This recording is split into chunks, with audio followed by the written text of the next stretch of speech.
I'm just like suspiciously looking outside of the window because remember last week I said it was like 1 p.m. on a Thursday and they start mowing. Today it was 3:30 on a Friday and guess who start buzzing? It's a conspiracy against me. This conspiracy against me. Yeah. My favorite part of that song is the like doon doon doon doon doon doon doon.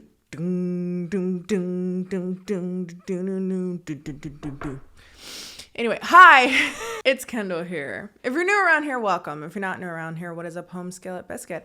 And happy Saturday. If you don't know what Saturday is when I do a little something on my channel called Bad Movies in a Beat. The series on my channel where I talk about bad movies while putting my makeup on. I'm feeling very cute right now. You guys like my puff. It's a little different from puffs of recent past because I got my hair cut when I got my braids in, and now my hair, though weirdly short, you can't tell, I can't, is so healthy. It's funny how I'm complaining about the length of my hair being short when I was literally gonna shave my head bald because I was too over my hair. So it's funny how, a little time can help you not shave your head bald. Okay, unless that's something you're into, but I really don't think I have the bone structure for it. I would look like an egg. Today's video, we're going to the Philippines, and I have yet to talk about a movie from the Philippines. And if there are plenty more like this, baby, I am excited because this chef's kiss, beautiful, terrible, wondrous dream. But before we get started on that, we have lights to keep on and a singular mouth, just mine to feed. Can't even blame it on kids and a dog,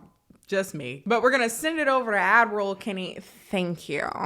Hi, hello everyone, it's Admiral Kennie to let you know that today's video is sponsored by HelloFresh, America's #1 meal kit delivery service that allows you to have fresh, delicious, and healthy meals delivered straight to your own home. All meals are pre-portioned and easy to prepare, most of which can be made under 30 minutes. Some as low as 10 now. They getting real quick these days. I made one of their like speedy lunches. So good. It was like a pita pocket thing with like feta cheese and cucumber salad. You're sure to find something that you enjoy, whether that be vegetarian, pescatarian, if you're trying to watch your carb, if you just want food that tastes good and you don't really care about any of those things, you are catered to, love. It's quick, it's easy, it allows you to go to the grocery store fewer times a week. Your meals from HelloFresh are usually 72% cheaper than if you would have gone to get those ingredients on your own. There you go. And you also don't waste anything because everything's pre-portioned. So you don't have to go out and buy like an entire thing of a very specific seasoning. You can just get that like teaspoon you need. It's already packed in. You're welcome. So if you would like to check out HelloFresh, go to HelloFresh.com and use code Kennie16 for 16 free meals across 7 boxes and 3 free gifts.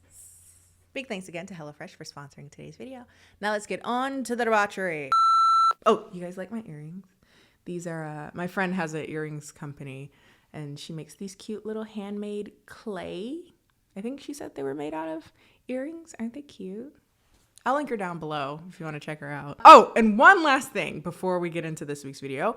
I will also be doing my skincare on camera because for those of you that are always asking me what skincare I use Wish Trend. I've been using them for years and they have a set with me right now. They do it periodically every few months or so. And that's available again for those of you that are very interested in it. And if you were just curious, like what products I use on my face for skincare, those largely are them. So if you want to try out the products, I think it's like 45% off. So they always give it for something crazy percent off. So if you want to try them, I'll link that down in the description box as well. Okay, so last week we talked about Love in the Villa, the one that they put Bonnie from Vampire Diaries in. Was it good? No, but again, she finally got that romance arc that racism took away from her. So for that, it gets at least a meh from me. It was a sitcom-y love story about 2 people that got accidentally double booked in an Italian villa that turns into a slapstick enemies to lover type beat. Was it good? No, but I don't think you should have went into it expecting good. You were going in expecting something mindless, and that's exactly what you got. If you want to check out my video, though, you can check that out up above, or you can check it out in the Bad Movies and a Beat playlist. So this week we're talking about a movie that I didn't plan on talking about this week. Originally I was going to talk about the newest After movie, After Ever Happy. I went to go see it in theaters, and it was a hilarious experience. That movie is trash, honey. If you want to see it in a theater, I highly recommend it, because something about viewing that in public. However, I also wouldn't blame you if you don't want to spend any more money on it and would prefer to wait until streaming. So I figure I'll hold off on that until it's in streaming, because I need y'all. I need y'all to ride that wave with me, because it's bleak.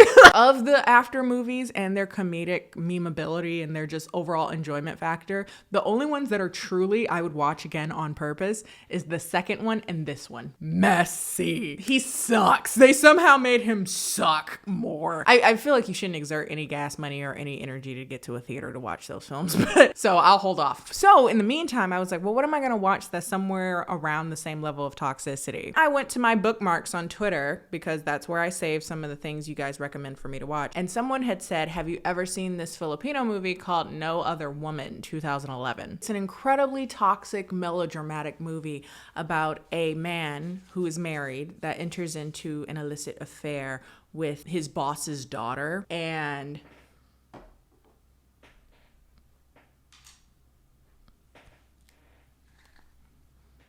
messy. Before I started to watch it, I decided to watch the trailer, and something in that very short amount of time, it didn't have any like subtitles on it, so I didn't know what was happening, because the movie's half in English, half in what I would imagine is Tagalog, so I didn't even know what half of the yelling was about. But some things, are beyond language comprehension. Some mess going down. Terrible. I will be sitting down, honey. Bring some cheddar popcorn and an oddly flavored iced tea. Something with like a random fruit or a flower in it. And I'm going to enjoy the ride. Ooh, it is a classic mess that does not do anything to progress women in any positive way. This movie filled a hole in my heart that VH1 and Maury had left open and malnourished. From 0 to Nigerian, this movie is somewhere at like a 7. And again, I've said this before. The only reason I don't talk about Nigerian movies on Bad Movies and a Beat is because they're like 4 to 6 hours.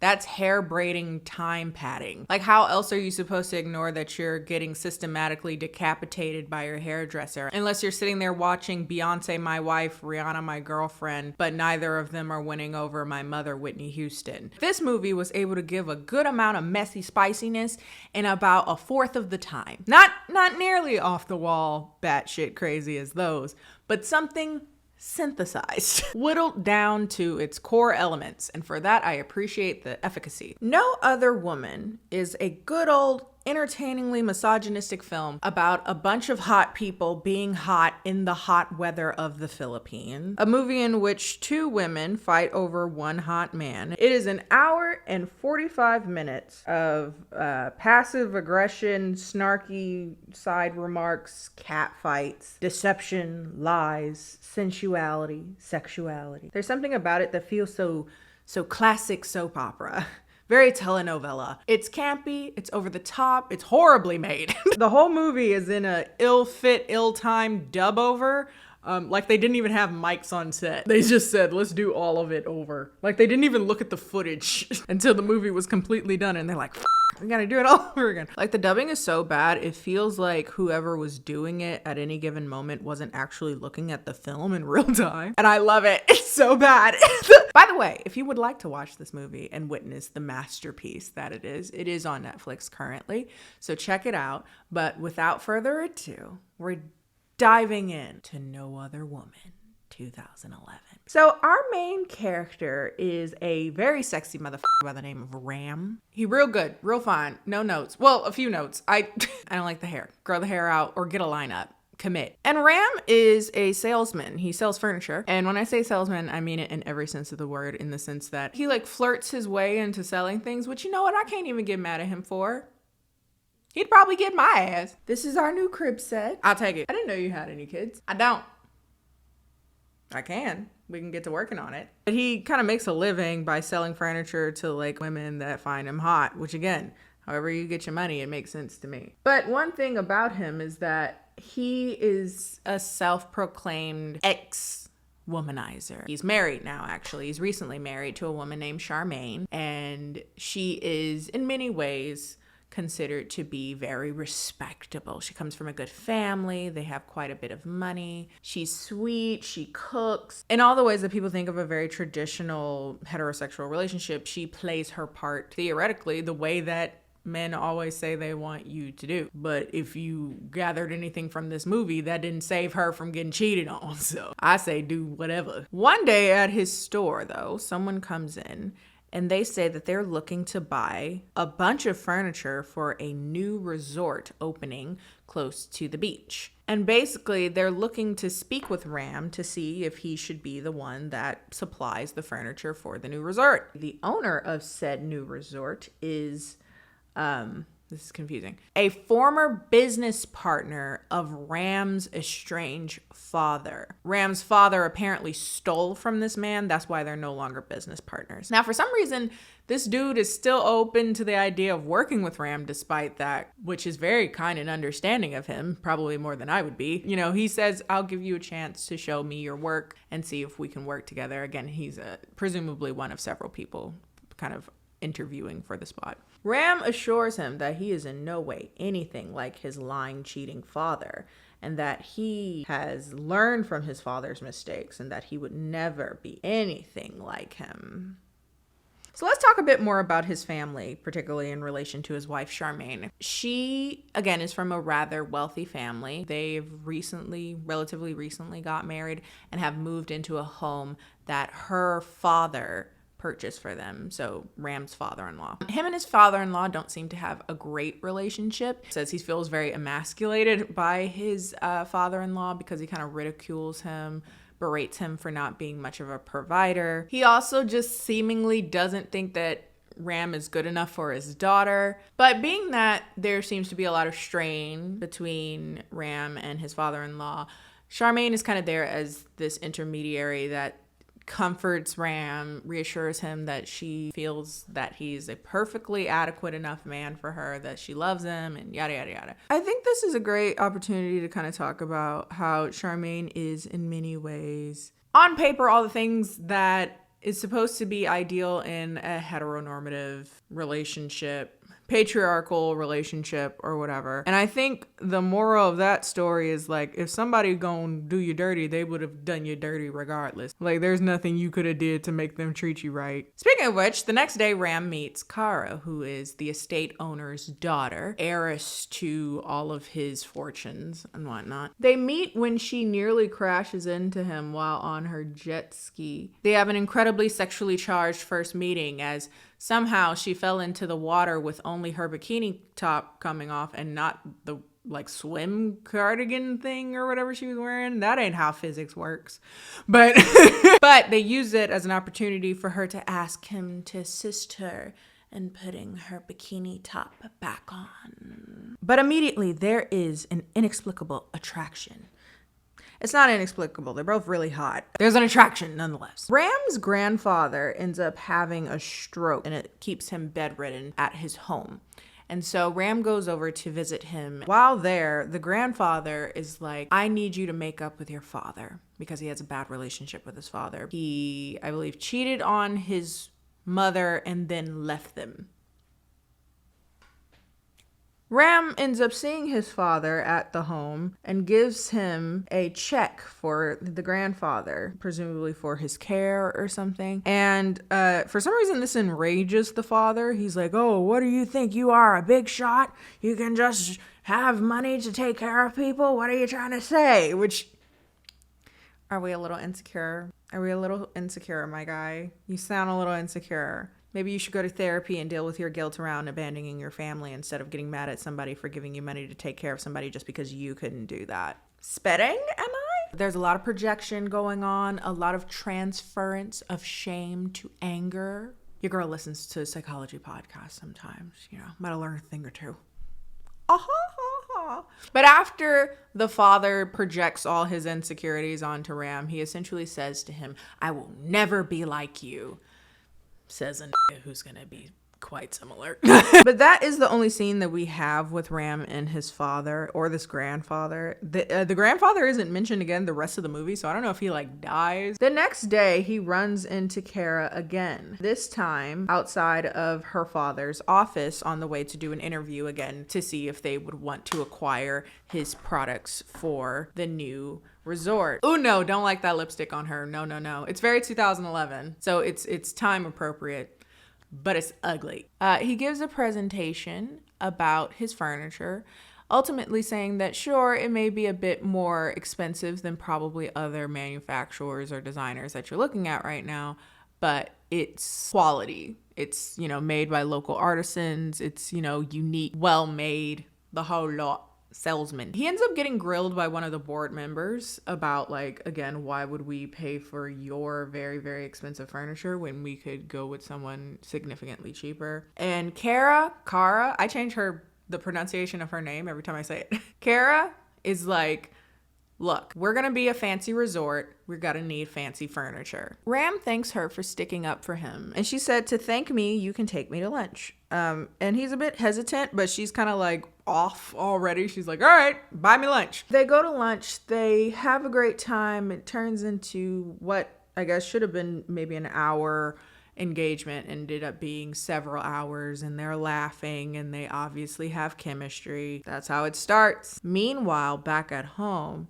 Charmaine is going through Ram's laundry and she happens to find his wedding ring in his pants pocket.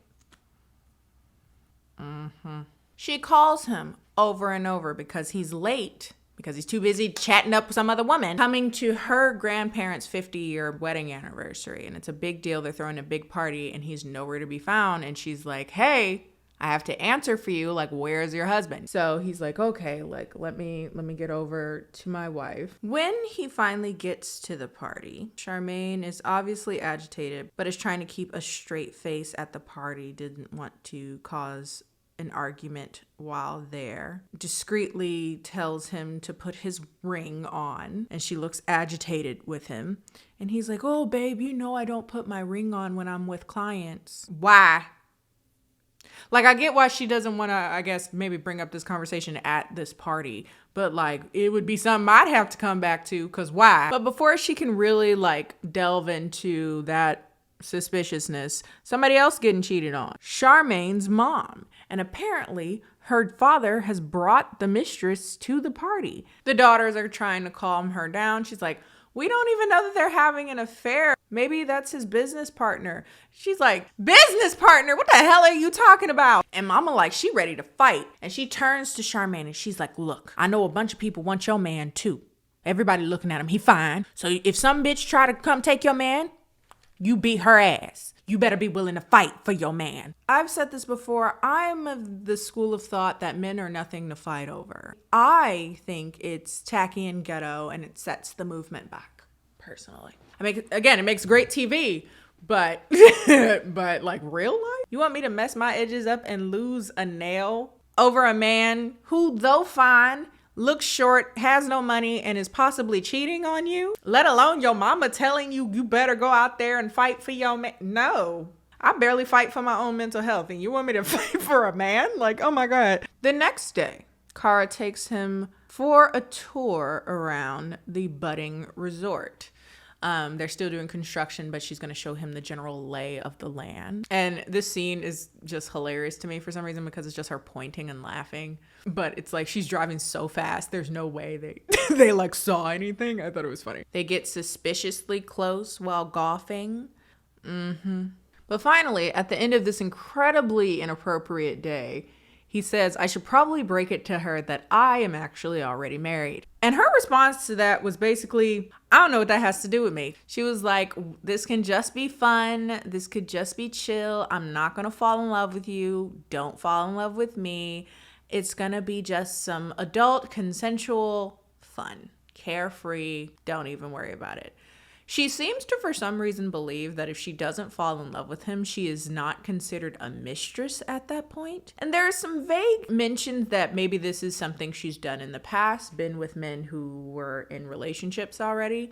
And for some reason, she feels as though if there's no emotional attachment, that's not an affair. She's not a mistress, which is that's just not true. But cognitive dissonance, again, them podcasts. Anyway, but yeah, she's like, I don't care. Let's have some fun.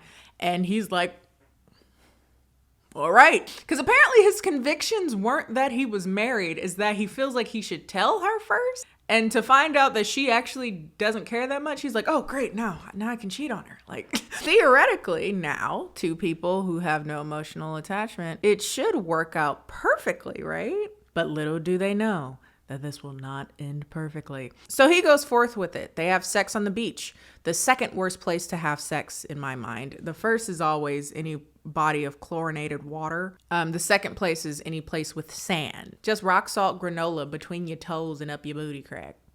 Doesn't sound pleasant. I don't know. They're not even on a towel. The next morning, they're still geeked up. They're still living on cloud nine in this completely non-committal affair of sorts. He's doing sketches for furniture. She's giving him her expertise, her ideas, design stuff. She's very fashionable, so I guess that leads into her thoughts on furniture. They eat together.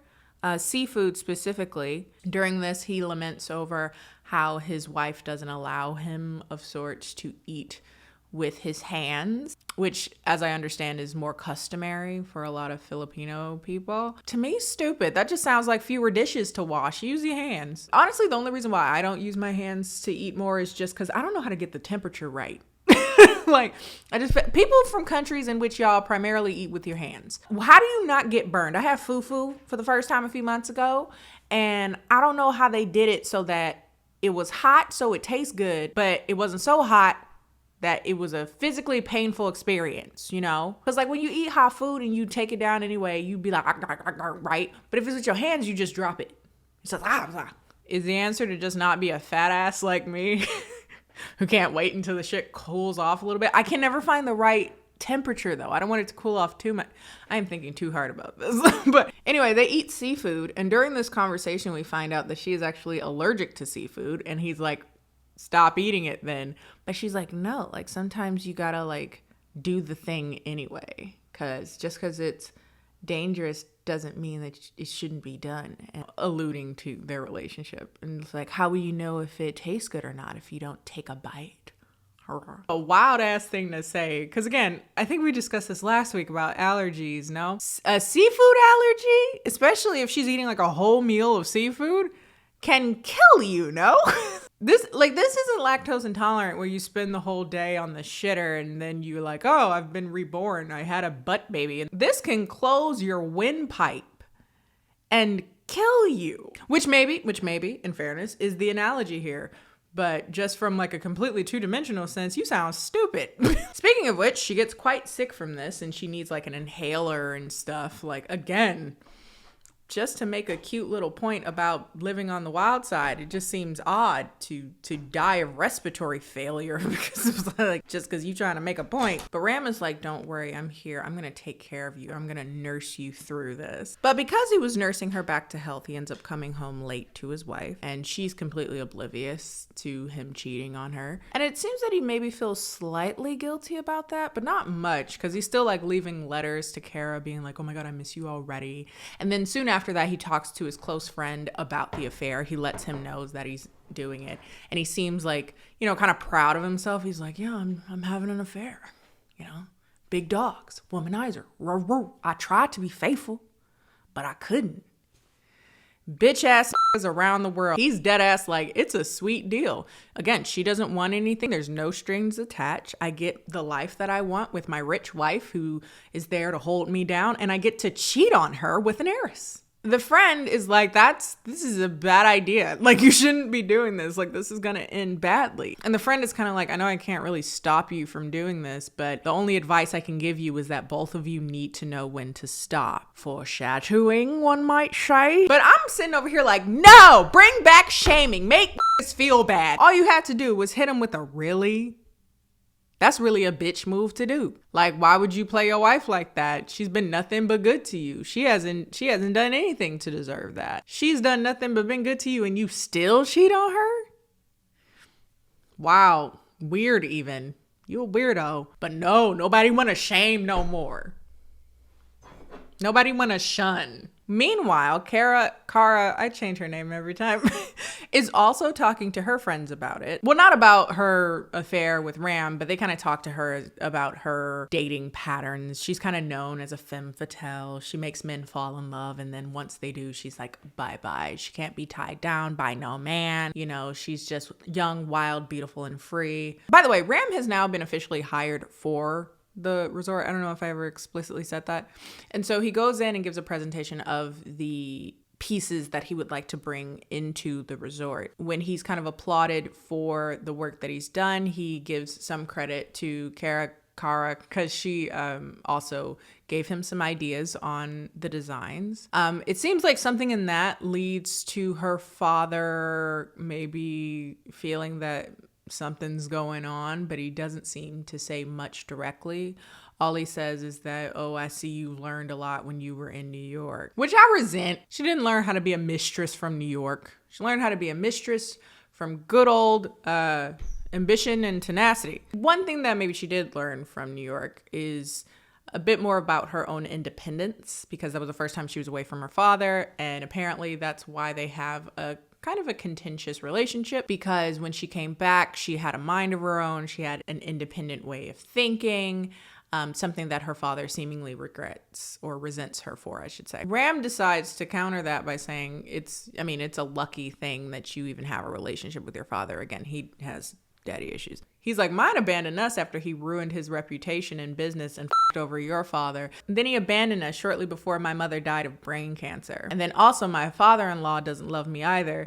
I don't know if this was supposed to be funny, but it was funny to me because she hit him with a whelp. That's crazy. The sad thing is, well, moving on. In the middle of him in the midst of a trauma dump. And that was funny. And sometimes you got to do that. Like, babe, she is the mistress. Don't hit me with all your emotions. That is not appropriate right now. She's like, instead, what do you think of my apartment, Mr. Furniture Man, designer furniture man? And he's like, honestly, your apartment is gorgeous. The only thing that I would change is your bed because it's too small. It's kind of plain. I resent that. It's a very cute bed. It's called minimalist. She's like, well, I've always liked the size of the bed because, like, you know, I'm one person and the empty space makes you feel more alone. And he's like, oh, what if someone wants to fill that space? Back with Charmaine, they're at, I don't know what they're doing. They're selling cupcakes or something. I don't know what this event is, but Ram walks into a conversation between Charmaine and her mother talking about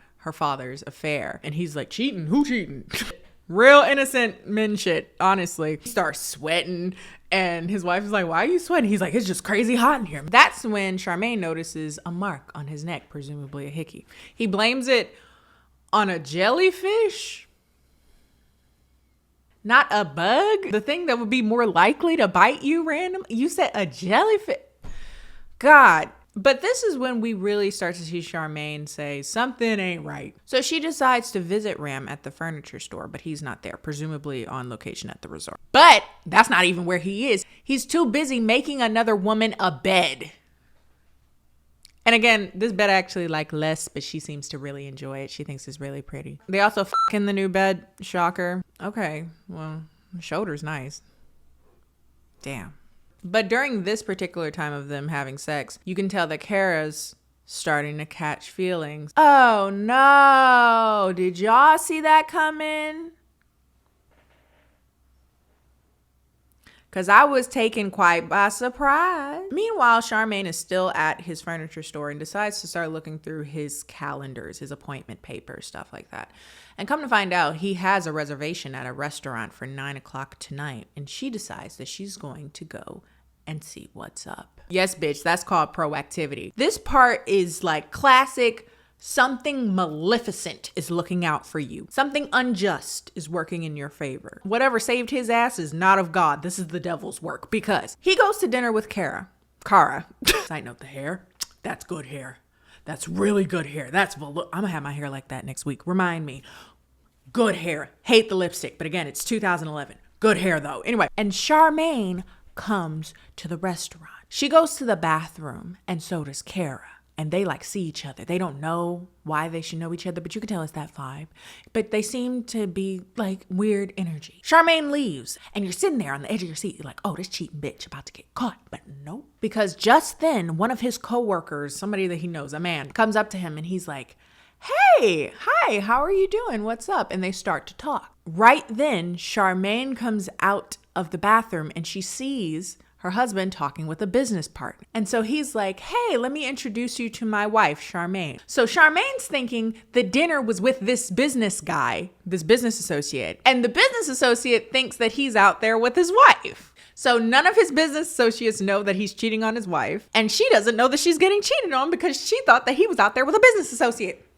Again, something not of God. So she over here, she started apologizing. She's like, I'm sorry. Got really weird. I should have trusted you. And I'm like, ooh, bitch, I hate you. But Kara comes out of the bathroom. She sees them together. She's like, oh, that's his wife. And, considering she's like, oh, no strings attached. I don't want to get involved or whatever. She seems real upset seeing him with his wife. And this is when she begins her descent into madness, honey. She acquires a man. I don't know how she met this man. I don't know if she already knew this man, but there's a dude there already and he's not particularly confused enough for me. So maybe they know each other already. She just happened to see him. And she goes up to Ram and his wife and she's like, oh, hi. Hi, Ram. How are you? Who is this beautiful woman? Would you mind introducing me? Oh, this is my wife, Charmaine. This is my boss's daughter, Kara, one of those. Immediately, we can tell that the energy is obviously off. Charmaine notices it, but she kind of like pushes it to side. She's like, okay, let me politely smile. Now, if I were Ram, I would really stop the affair right now. You, again, got saved by something unholy. You're flying much too close, Icarus. Hubris, the destruction of us all. But does he end it?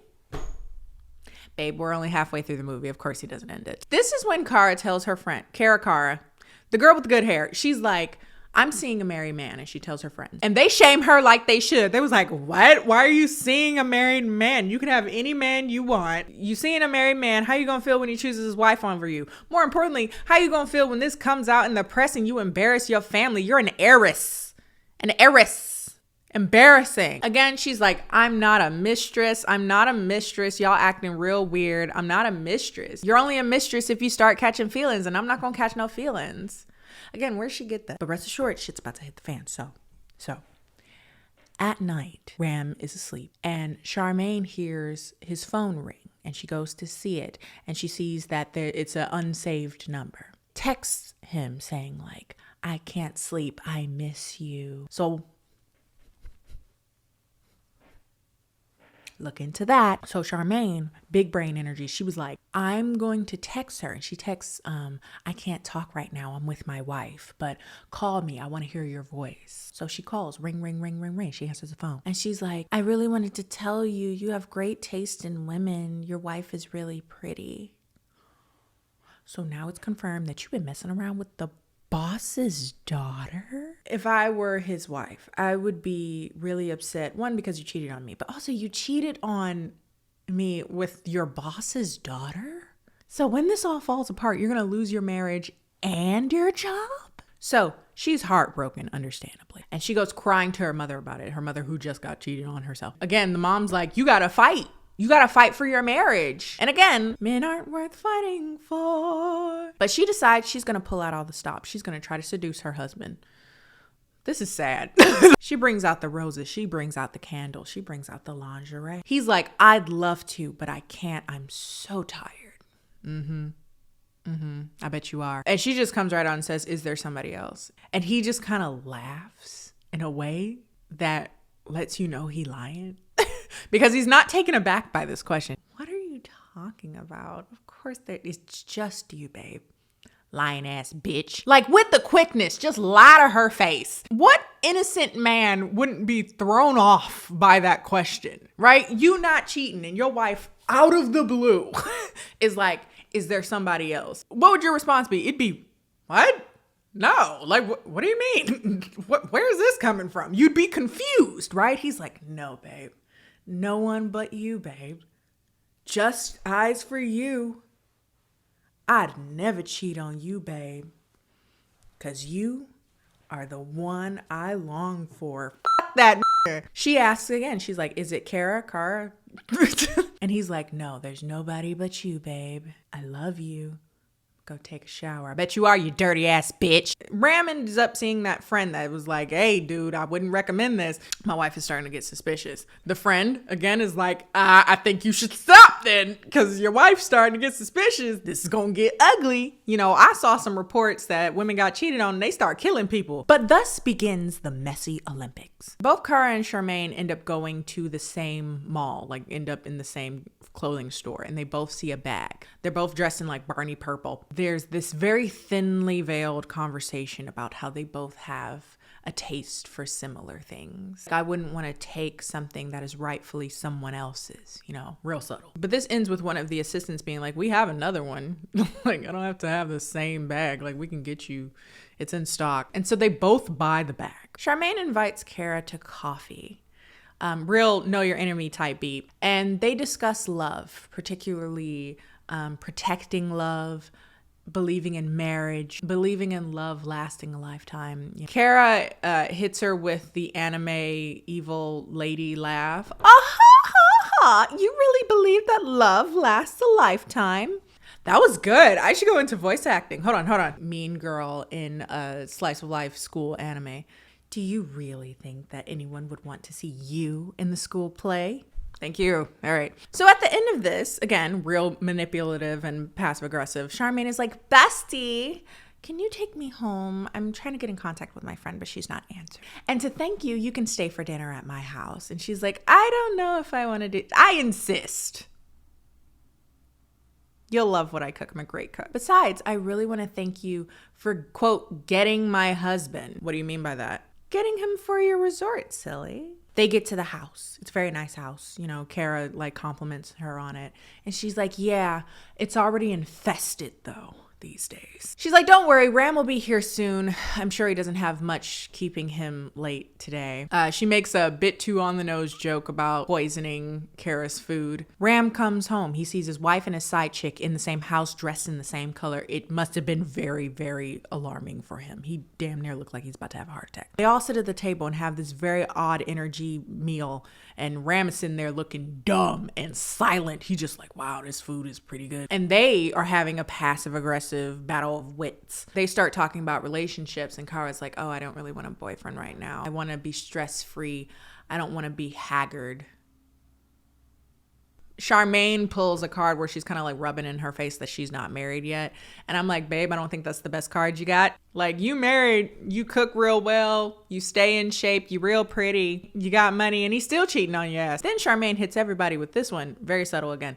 She's like, I'd go crazy if I found out that Ram had another woman. I might just kill both of them. Which, again, as a side note, if they weren't having an affair, this would be one hell of a dinner topic, wouldn't it? And Ram is like, well, all right, cheers, everybody.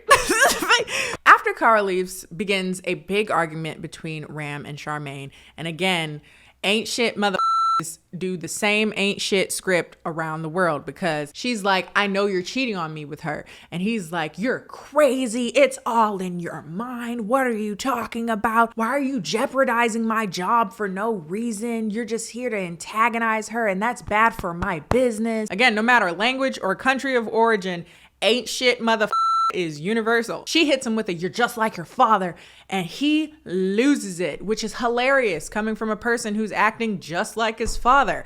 He's like, don't you ever compare me to my father. Cara ends up telling her friends about the dinner, and they're like, girl, she could have stabbed you. And again, you can have any man you want. Why are you doing this? Like, this is embarrassing. This is below you. And she ends up losing it. She's like, I am in love with him. Is that what you want to hear? She started throwing glasses and shit. Real, again, telenovela. Again, Ram talks to that friend and he's like, are you going to end it yet? I really think you should end it. He asked Ram, like, do you love her? Is that what that is? And he never answers this, which I don't like. I don't like that, because his response was like, I love my wife. I want to stay with my wife. But that didn't answer the question. You whole ass was with another person and got emotionally attached to another person. Here's my thing. I kind of feel this way about cheating. This is going to be a bit of a rant, but I'm going to do it. I I feel like cheating is the act of a motherfucker that hates you. To cheat on somebody that never did you wrong is some evil shit to do. You don't give a fuck about their emotional well-being, their physical well-being, their sexual health, their ability to trust you or other people in the future. That's why for me, I don't think I could ever forgive somebody cheating on me because it's not about sex to me at all. It feels violent to me. There you go. That's the word choice. And a lot of people will be like, it wasn't even that serious. Like, it didn't mean anything. I'm like, that's crazy.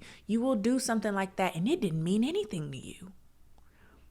That's all the more reason I don't want to talk to your ass. Like, what the hell? I think cheating should only be done as an act of revenge because, again, you got to hate that motherfucker.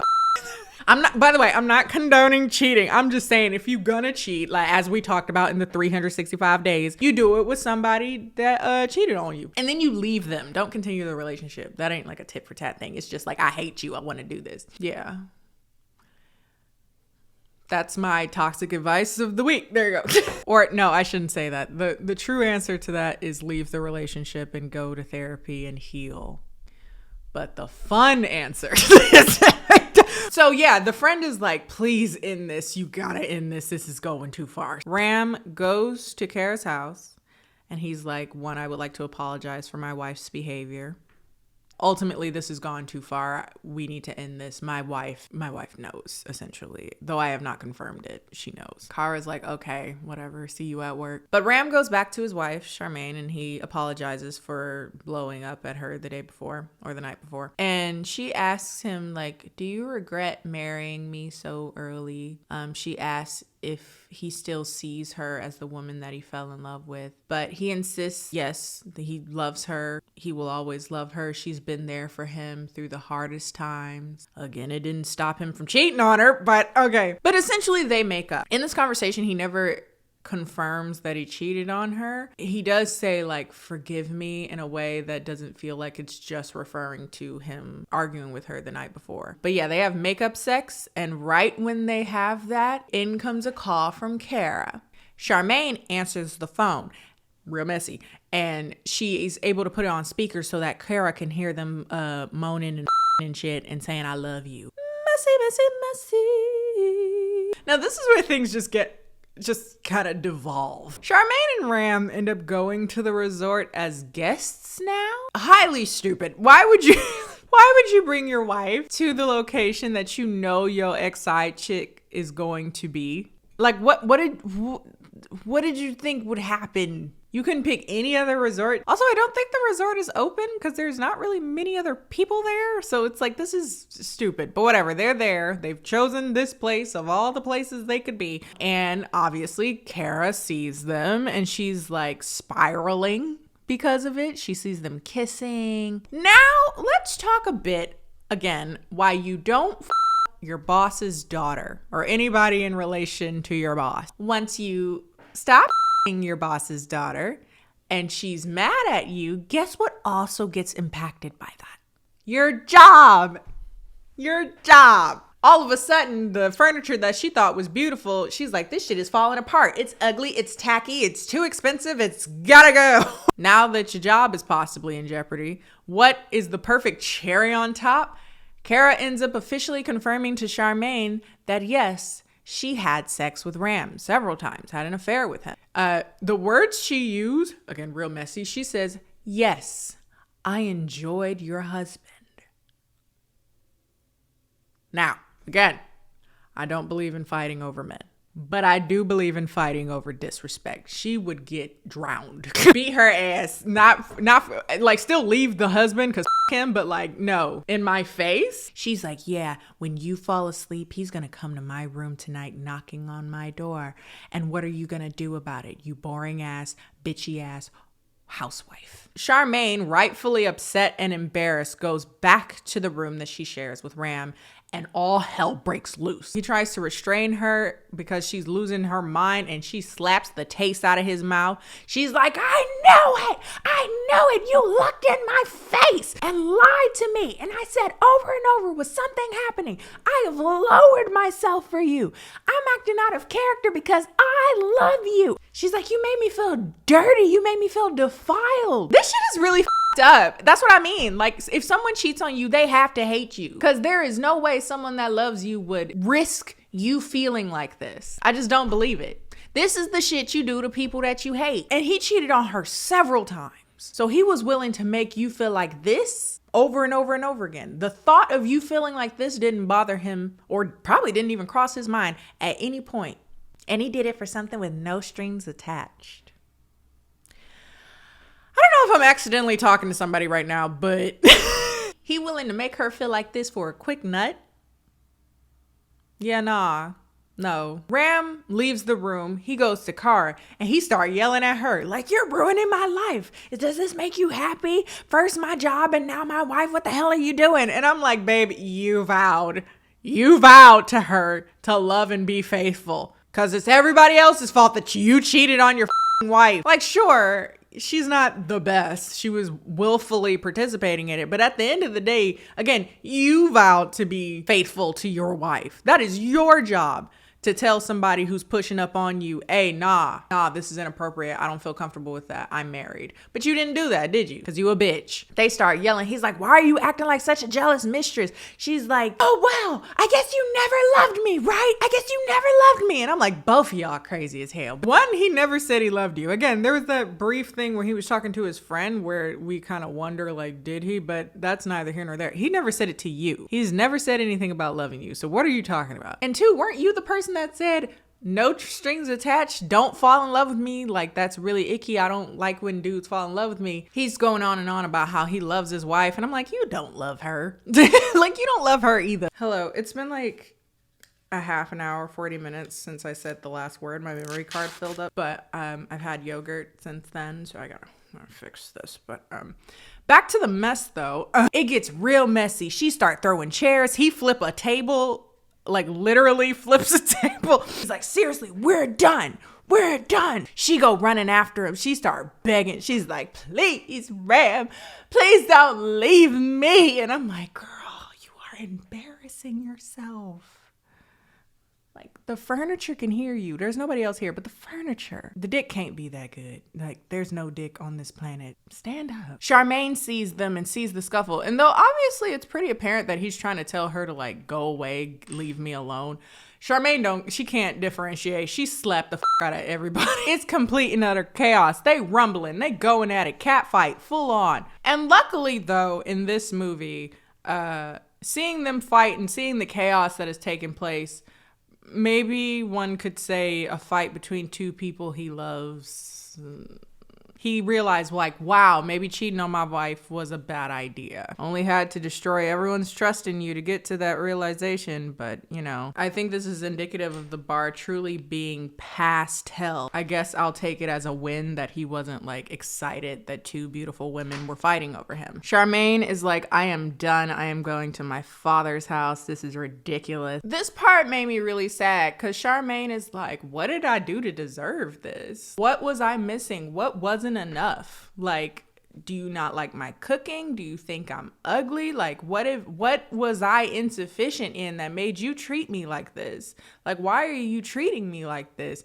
And I felt so sad because I'm like, it's not you, BB. He just sucks ass. Like, when somebody wants to cheat on you, it don't matter what you have or don't have. They're gonna cheat on you. They're gonna try at least. Like, it doesn't matter how pretty you are, how good your body is, both naturally or if you paid for it, how respectable or not respectable you are. Y'all can be polyamorous and like have an open relationship and you have a parameter that you agree to for your relationship. If someone wants to completely disregard whatever stipulations you have for that relationship, that's cheating. And people will cheat because they want to cheat. People cheat for all types of reasons. Again, because they hate themselves, because they're insecure, because they have this deep feeling of inadequacy and lack. And so they're constantly clamoring for something to validate themselves. They cheat because they hate themselves and by proxy don't know how to love you and probably hate you a little bit. Probably resent you for loving them. Again, psychology podcast. Like, I've never been, well, I don't know 100% whether or not, well, I've probably been cheated on, but I just kind of feel like that's not my problem. That's a you thing.